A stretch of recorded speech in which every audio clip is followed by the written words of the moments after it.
Ons hulp is in die naam van die Here, wat hemel en aarde gemaak het. Hy wat trou bly tot in ewigheid en nie die werk van sy hande laat vaar nie. Broers en susters, liewe jongmaats, genade en vrede vir julle van God ons Vader en die Here Jesus Christus deur die kragtige werking van die Heilige Gees. Ons eerste eredienslied is die pragtige lied 518. Voel jy soms of die Here te ver is?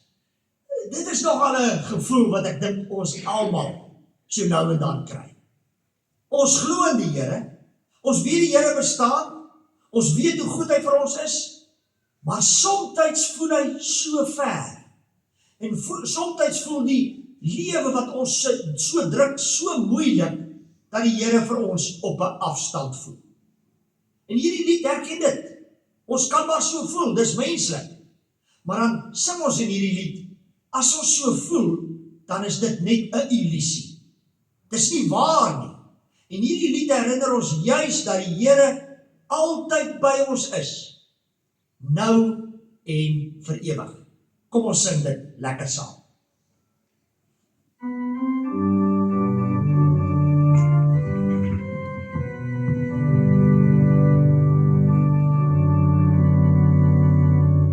Voel jy soms of die Here te ver is? Twyfel jy soms aan God se bestaan? Jy moet glo dat die Here met jou saamloop, dat sy Gees oral met jou sal gaan. Jesus sê hy kom weer, hy kom uit die hemel neer, met bassyn en gestal, kom hy al sy mense aan. Voel jy soms of die Here te ver is? Twyfel jy soms aan God se bestaan? Jy moet glo dat die Here met jou saamloop, dat sy Gees oral met jou sal gaan. Lees jy woord met Jesus. Deur sy woord weet ons Jesus gaan terugkeer na ons wêreld met alles daarin. Wat gebreek is, sal Jesus kom heel maak. Deur sy woord weet ons alles maak sin. Hoor hoe sag waai die wind, kyk die glimlach van 'n kind. Maak jou los van die kwaad, dis jou Skepper wat hier praat. Voel jy soms of die Here te ver is? Twyfel jy soms aan God se bestaan? Jy moet glo dat die Here met jou saamloop, dat sy Gees oral met jou sal gaan.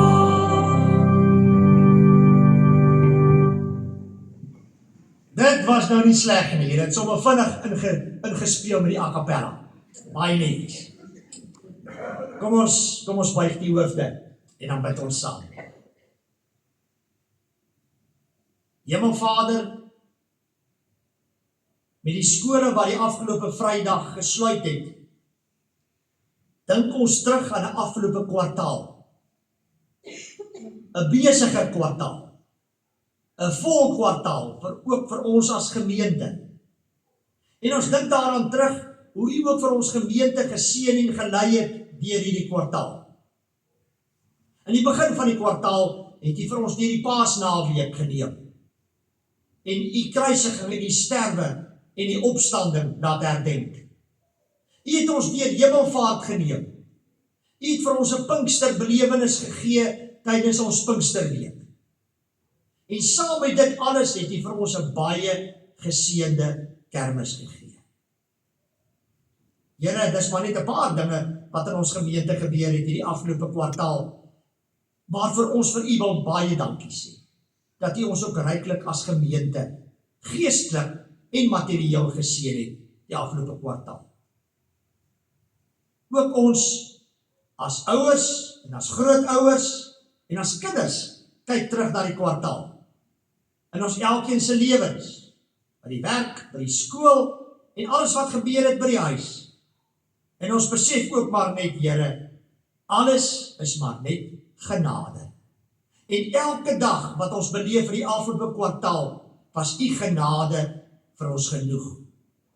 En daarvoor wil ons ook vir u as gemeente, saam met ons broers en susters, vanoggend baie dankie sê. Soos hierdie lied ook gesê het, wat ons sopas gesing het, deur die hele kwartaal was u by ons. Dankie, baie dankie daarvoor. Dankie vir die vakansie. Dankie dat dit vir baie mense 'n bietjie van 'n rustiger tyd beteken. Nie so verskriklike gejaag nie. Ons bid, Here, dat dit ook 'n geseënde skoolvakansie sal wees. Here, terwyl ons vir die dankie sê, vir u teenwoordigheid, u by ons wees, elke sekonde van elke dag en nag, wil ons in die besonder bid, dat die mense op ons siekenhuis sal ervaar hoe u nou by hulle is.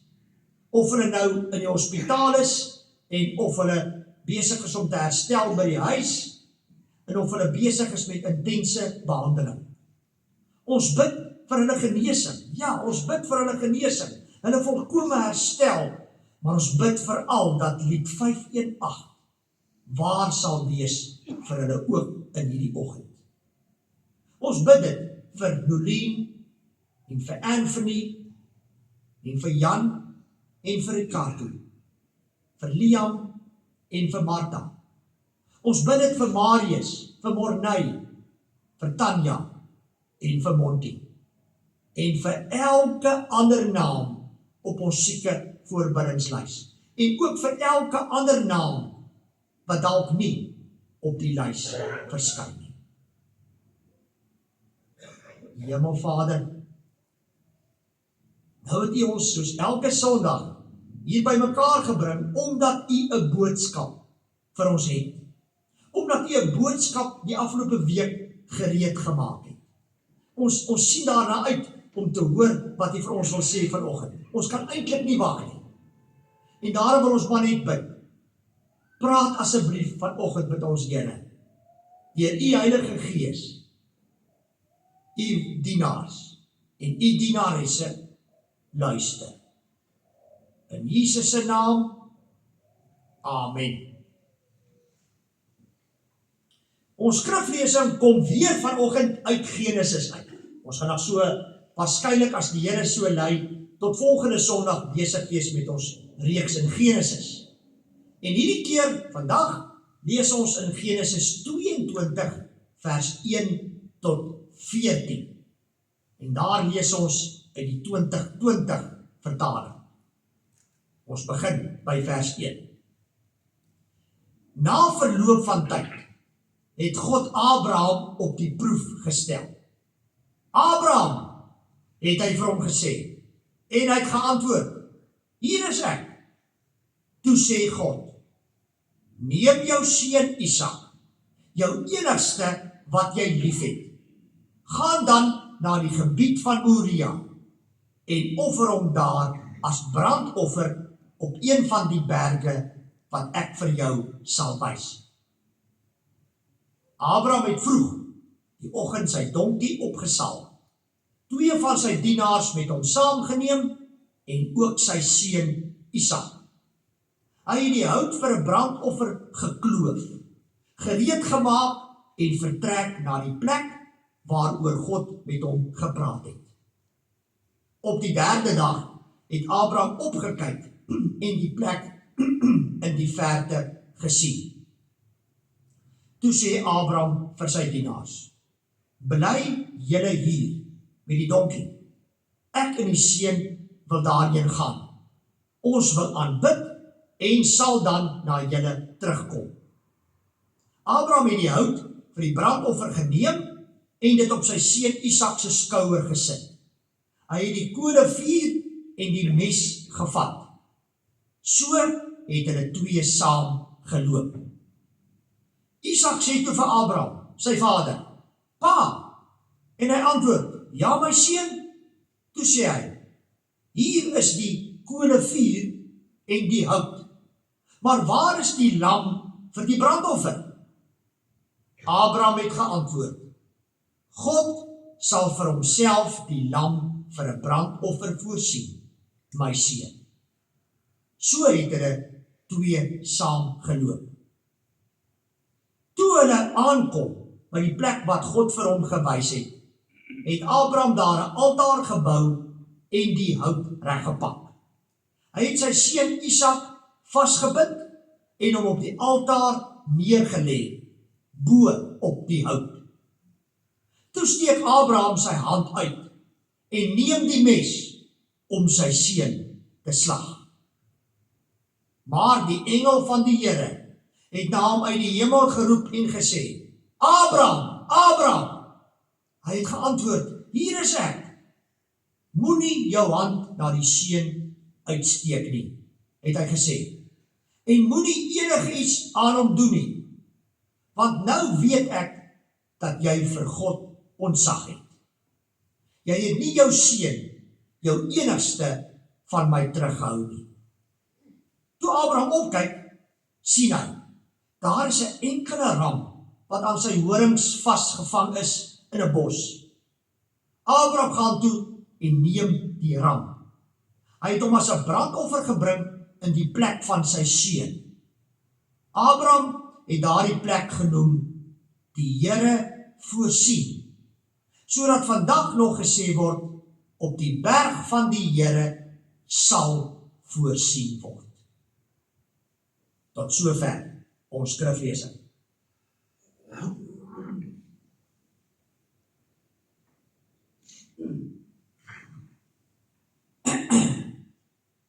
Abraham se lewe was vol beproewinge. Sy geloof is gereeld getoets. Telke male word in Genesis gevra, wat regtig in sy hart aangaan. Hou hy vas aan God se beloftes. Dit het ons duidelik gesien die afgelope weke op ons reis saam met hom. Eers moes hy sy land en sy mense en sy familie verlaat en vertrek na nêrens toe, sonder om te weet wat die bestemming is. Op hierdie reis na die onbekende het die Here vir hom gesê dat hy 'n groot nageslag sal hê. Maar die seun wat hy en Sara so begeer het nie gekom nie. Hulle jare het aangestap en hulle het bejaard, baie bejaard geword. Nog steeds niks nie. Dit is hoekom hulle self 'n plan gemaak het, wat daartoe sou lei dat Abraham vir Hagar en Ismael sy seun die woestyn instuur, soos ons verlede Sondag gesien het. Maar die grootste toets het nog voorgelê. Isak is uiteindelik vir Abraham en Sara gebore. Jare later, toe alles vir 'n slag rustig gegaan het, roep God op 'n dag vir Abraham. Dit was nie vreemd nie, want God en Abraham het gereeld gesels. Wat wel baie vreemd en eintlik verskriklik is wat God toe vir hom sê. Neem jou seun Isak, jou enigste wat jy liefhet. Gaan dan na die gebied van Moria en offer hom daar as brandoffer op een van die berge wat ek vir jou sal wys.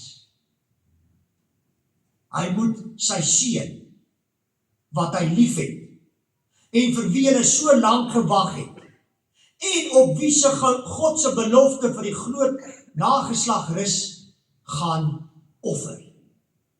Hom nie wegstuur in die woestyn soos Ismael nie, waar hy ten minste 'n geringe kans op oorlewing het nie.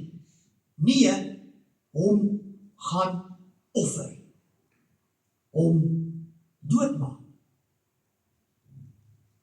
Wat sal jou reaksie wees as God so iets van jou as ouer vra? Net die gedagte aan so iets laat 'n mens siek voel. Iets is fout. Dit kan nie wees nie. So 'n verhaal pas tog nie in die Bybel nie. Dit is nie al wat baie vreemd is nie. Vreemd genoeg lees ons nêrens dat Abraham beswaar maak nie. Nêrens lees ons dat hy met God probeer redeneer of onderhandel of tyd koop nie. Nee, sommer die volgende dag alreeds en baie vroeg die oggend vertrek hy om hierdie opdrag stiptelik uit te voer. Saam met Isak en 2 slawe. Met die brandhout vir Isak se offer.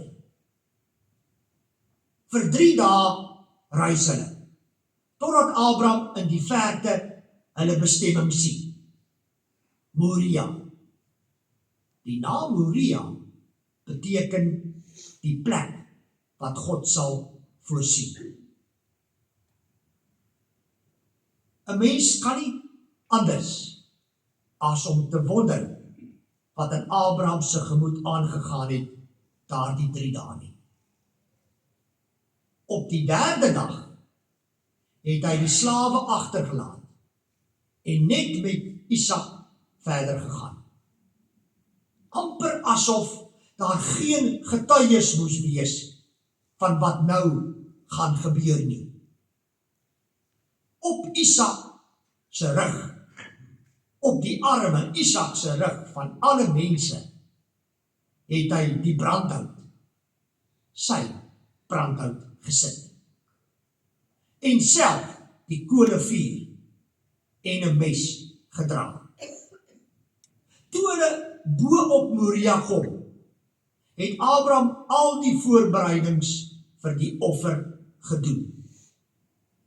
Hy het 'n altaar gebou en die hout daarop reggepak. Al wat nog gekort het, was die offer.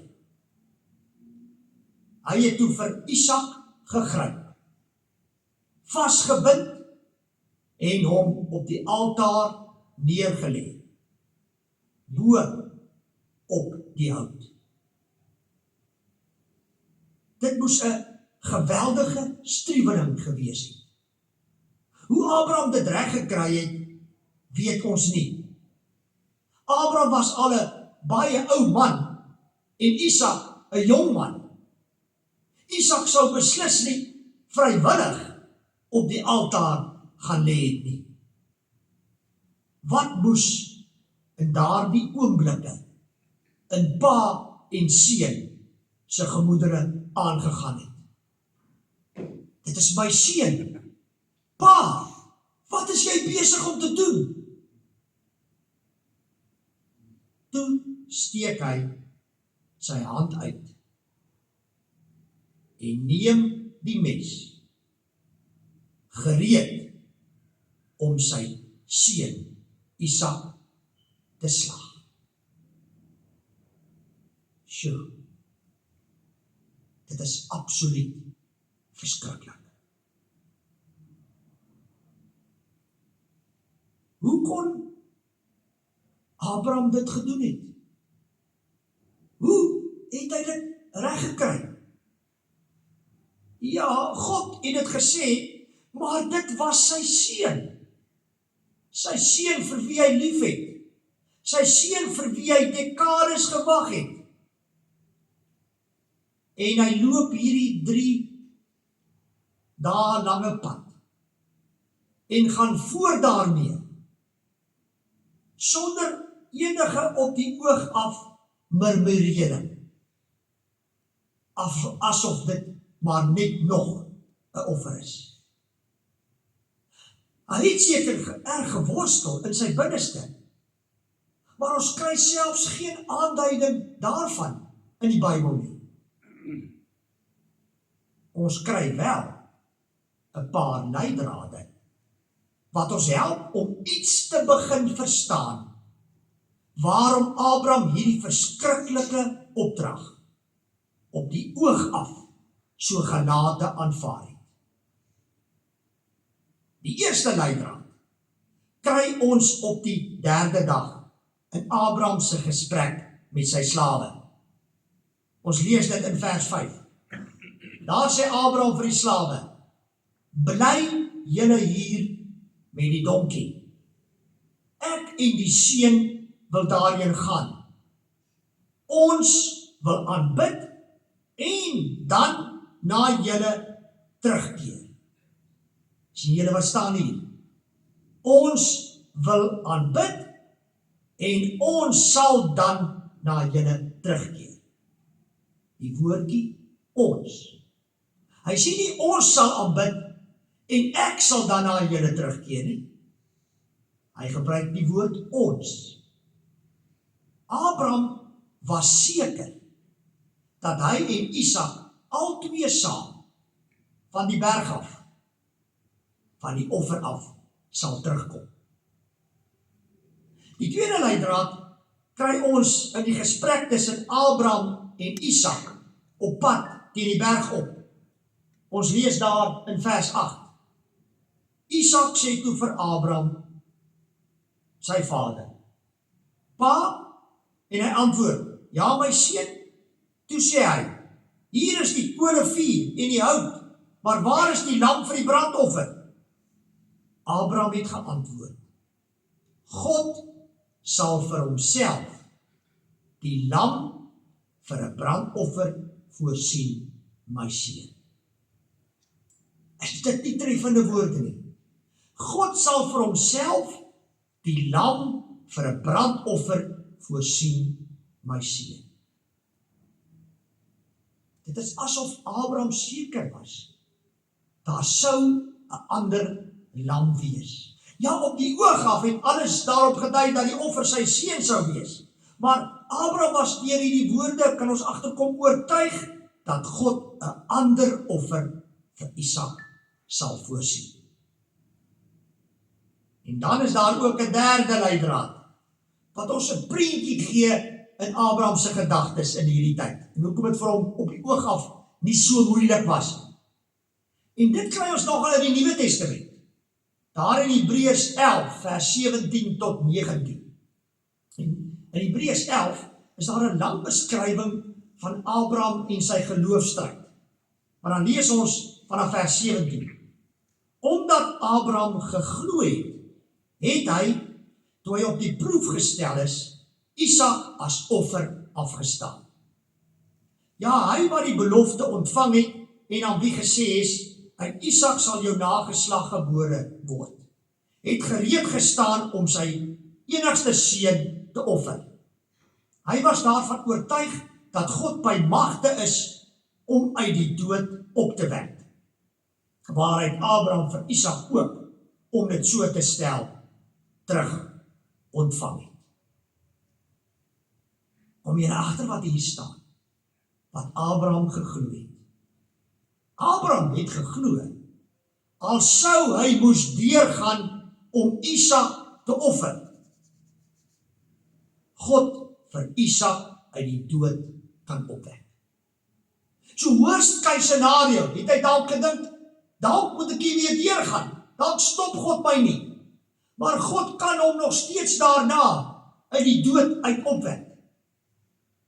Abraham was seker, vas oortuig, hy het God so vertrou, dat hy op 'n manier sal voorsien. Al lyk dit nie so nie. En dit is hoekom Abraham gehoorsaam kon wees aan hierdie opdrag. Broers en susters, jongmaats, dit is geloof. Geloof is vertroue in God, dat hy sal voorsien. Al maak dit glad nie sin nie. Al maak niks sin nie. Al wys die feite op die teendeel, dat dit heeltemal onmoontlik is. Geloof is vertroue in God wat sal voorsien, omdat hy kan. Ja, omdat hy kan, want hy is God, en ook omdat hy wil, want hy is liefde. Ja, geloof is vertroue in God, wat sal voorsien, omdat hy kan en wil voorsien. 'n Vertroue in God, waar ons menslike beheer volledig oorgee aan goddelike beskikking. Die bekende skrywer C.S. Lewis het geskryf: om op God te vertrou, moet elke dag van vooraf begin, asof niks nog gedoen is nie. Geloof is om elke dag van vooraf op God te vertrou, dat hy vir daardie dag sal voorsien. Interessant, die wortel van die Hebreëse woord vir voorsien beteken letterlik om te sien. Omdat God die nood sien, sien hy daarna om as die voorsiener. So raak ons net altyd onthou, geloof gaan nie in die eerste plek oor wat vir ons voorsien word nie, maar in die eerste plek oor die voorsiener self, oor God. God het toe vir Abraham en Isak voorsien. 'n ram wat met sy horings vasgesit het in 'n bos daar naby, in die plek van Isak. God het vir homself die lam vir 'n brandoffer voorsien, soos Abraham vir Isak gesê het, hy sou doen. Kan julle die blydskap in pa en seun voorstel, toe hulle hierdie lam sien? Dit is die engel van die Here, wat vir Abraham stop, om sy seun te offer. Ons lees in vers 11 en 12, maar die engel van die Here het vir hom uit die hemel geroep en gesê, Abraham, Abraham, hy het geantwoord, hier is ek, moenie jou hand na die seun uitsteek nie, het hy gesê, en moenie enigiets aan hom doen nie, want nou weet ek, dat jy vir God ontzag het. Jy het nie jou seun, jou enigste van my teruggehou nie. Onthou julle, ons het verlede Sondag ook oor die engel van die Here gepraat. En toe het ons vir mekaar gesê, na alle waarskynlikheid is die engel van die Here in die Ou Testament niemand anders nie as ons Here Jesus Christus. Ja, die engel van die Here is ons Here Jesus Christus, die enige seun van God. God se lam, wat God baie eeue later voorsien het, om geoffer te word in ons plek, vir al ons sondes. En dit het net 'n klein entjie van Moria afgebeur, op Golgotha. Ons moes, soos Isak, geoffer gewees het. Maar God het sy eie offerlam voorsien vir ons sonde, soos Abraham vir Isak gesê het. Een van die eerste dinge wat my getref het, en nog steeds by my bly, as ek aan Eskom gemeente se kerkgebou dink, is die kanselkleed voor die kanselraam. reg voor die kansel. Ou Eskom lidmate, onthou julle nog wat op daardie kanselkleed staan? Daarop staan, die Here sal voorsien. En hy het voorsien. Vir meer as 50 jaar deur daardie gemeente se geskiedenis. Deur die laaste jare wat regtig moeilik was. En tot vandag toe, waar baie van die Eskom lidmate gelukkig hier by ons inskakel. God het vir Eskom se mense voorsien. Nie ver van ons af nie, is die Melvin kinderhuis. Ons kerk se kinderhuis. Die kinderhuis voorsien al dekades vir kinders in nood. 'n Paar maande gelede het dit al hoe duideliker begin word dat die kinderhuis in so finansiële nood is, dat ons dalk die kinderhuis sal moet sluit. Ons het die besluit aanhou uitstel, want wat van die kinders? Ons het gebid vir 'n wonderwerk, gebid dat God sal voorsien. En God het voorsien. So min of meer 'n week gelede. 'n wonderwerk. 'n Wonderwerk wat die kinderhuis nie net gaan laat oorleef nie, maar laat blom en floreer. Nie net vir die kinders daar nie, maar vir ons hele gemeenskap.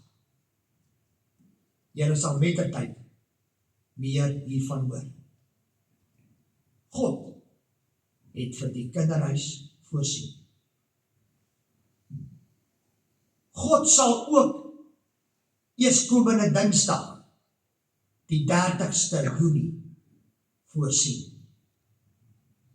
Ja, ons is bekommerd. Ons is beangs.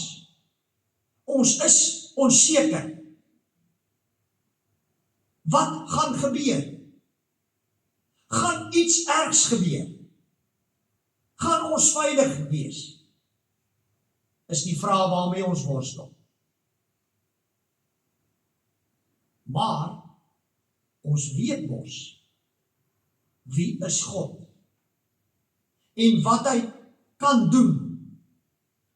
En dat hy, ja God self, in beheer is. Laat ons daarom verantwoordelik optree en voorsorg tref. En laat ons veral hom vertrou om Dinsdag te voorsien. Vandag wil die Here ook vir jou sê, wat jou toets ook al is, wat jou beproewing ook al is, hy sal voorsien wat hy dink nodig is. Hy is alreeds besig om te voorsien. Vertrou hom net. Vertrou net op hom. Amen.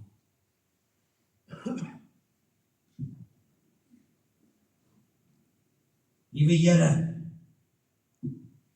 ons wil U vanoggend aanbid as die groot voorsiener.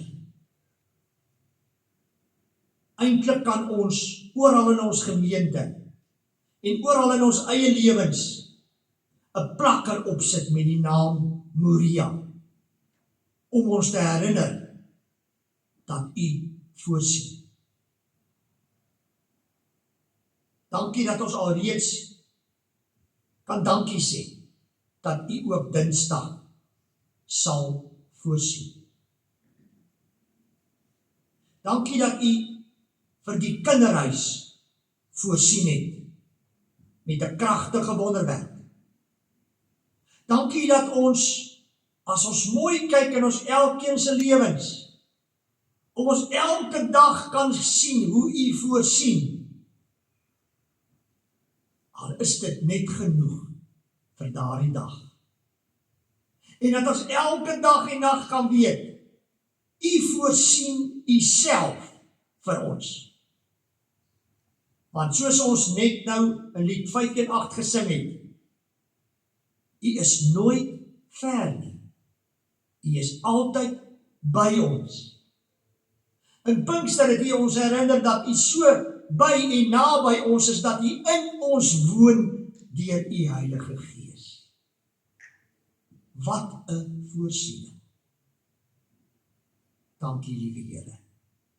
Baie dankie. In Jesus se naam. Amen.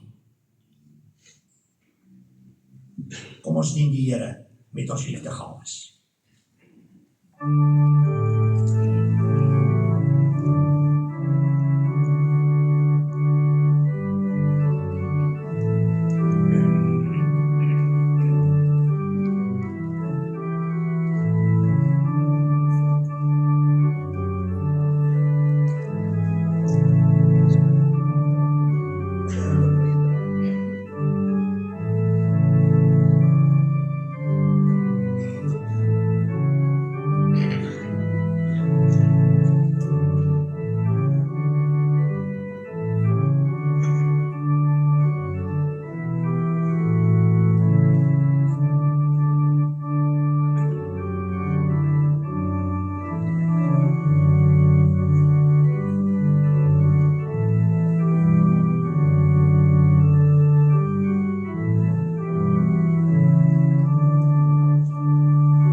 Baie dankie diakens.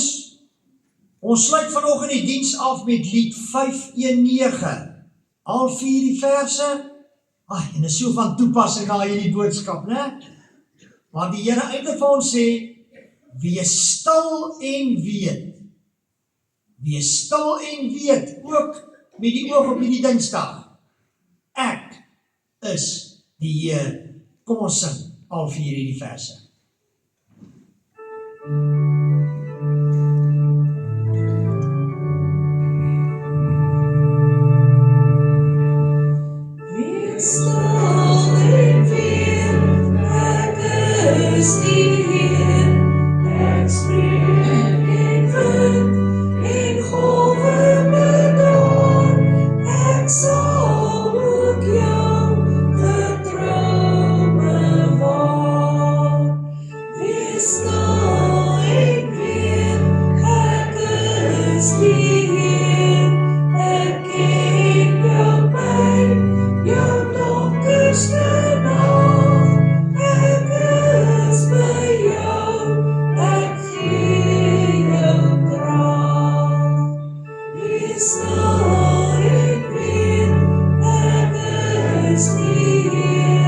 Kom bring